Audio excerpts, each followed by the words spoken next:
अस्सलामुअलैकुम वरहमतुल्लाहि वबरकातुहू। Pharmacy channel पर आप सबको खुशामदीद। उम्मीद है आप सब खैर खैरियत से होंगे। कार्बोकेटाइन रीअरेंजमेंट रिएक्शंस हमारे चल रहे थे, जिसके अंदर आज हम बेकमैन रीअरेंजमेंट रिएक्शन के बारे में डिस्कस करेंगे।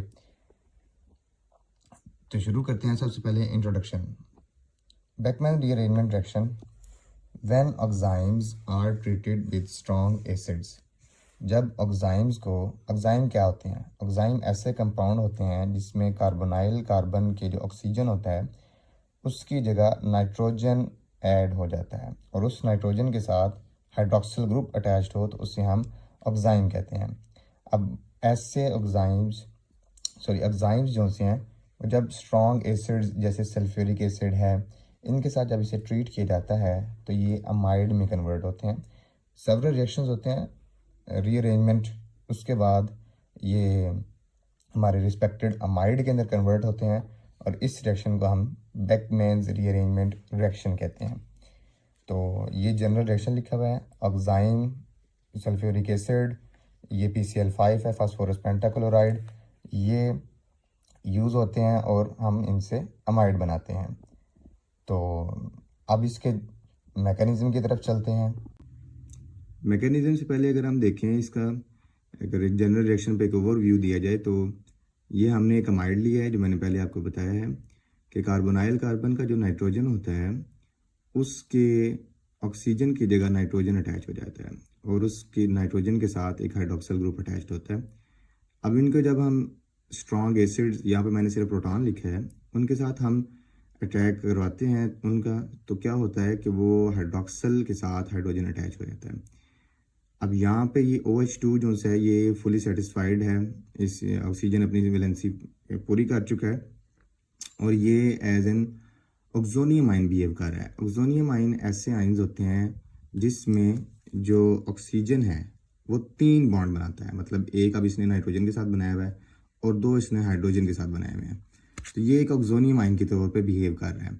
अब इसने क्या करना है जाके कि OH2 रिलीज हो जाना है। अब नाइट्रोजन के पास सिर्फ 2 बॉन्ड रह गए हैं, तीसरा बॉन्ड उसका ब्रेक हो गया, तो वो अर्ज क्रिएट करेगा कि वो तीसरा बॉन्ड भी बनाए।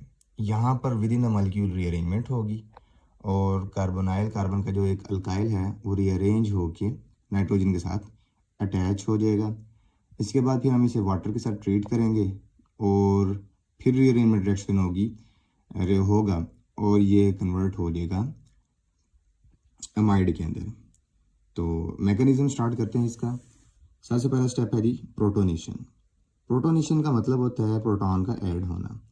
ये मैंने एरो हेड के साथ बताया हुआ है कि प्रोटॉन हाइड्रोक्सिल के साथ ऐड होगा और नाइट्रोजन के पास एक चार्ज की, मतलब इलेक्ट्रॉन उसके पास अब हैं ज़्यादा हैं और नेगेटिव चार्ज अपीयर हो गया, क्योंकि अब उसने बॉन्ड अपना किसी और 2 बॉन्ड्स के अलावा तीसरा बॉन्ड नहीं बनाया हुआ, जिसकी वजह से उसकी वैलेंसी अभी फुली सेटिस्फाइड नहीं है। तो और हाइड्रोजन के साथ हाइड्रोक्सिल मिलके वाटर रिलीज हो रही है, ये एज इंटरमीडिएट 1 हम इसे कहेंगे।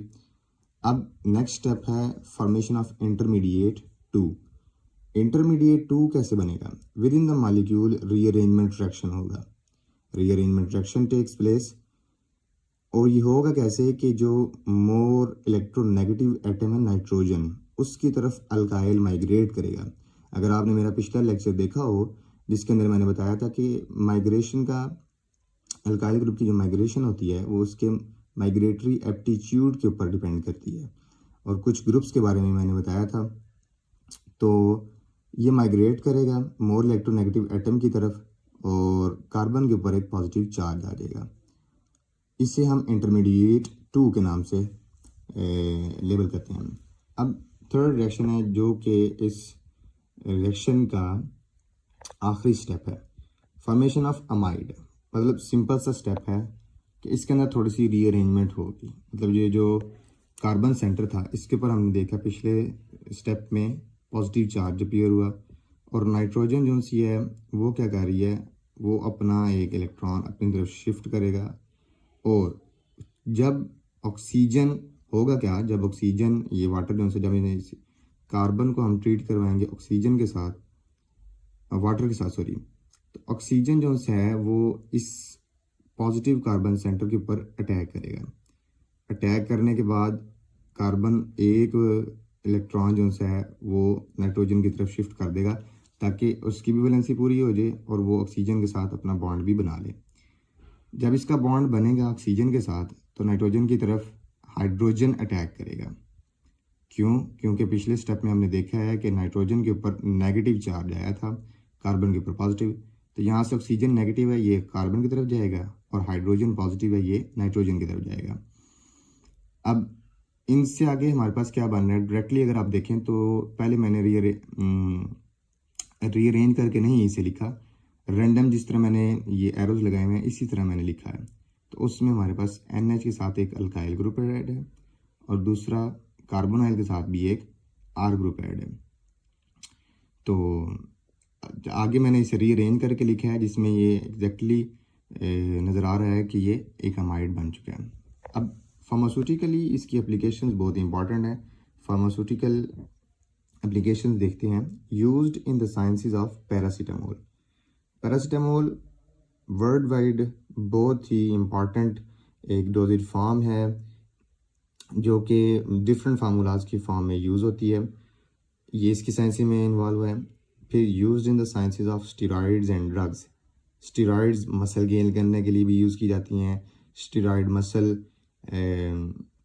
स्ट्रेंथ बढ़ाने के लिए यूज़ की जाती हैं। इसकी तरह और ड्रग्स भी बनाए जाते हैं। और प्रोडक्शन ऑफ कैप्रोलेक्टम।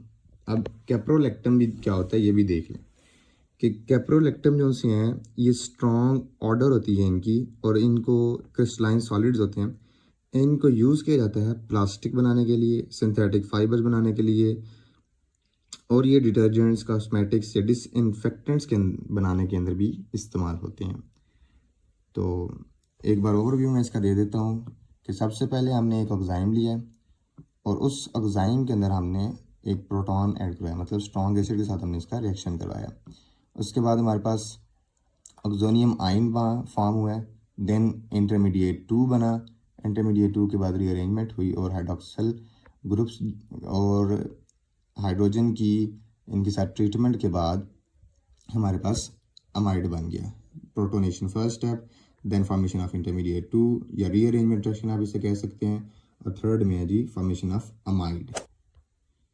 तो आज के लिए सिर्फ इतना ही। अल्लाह हाफिज़।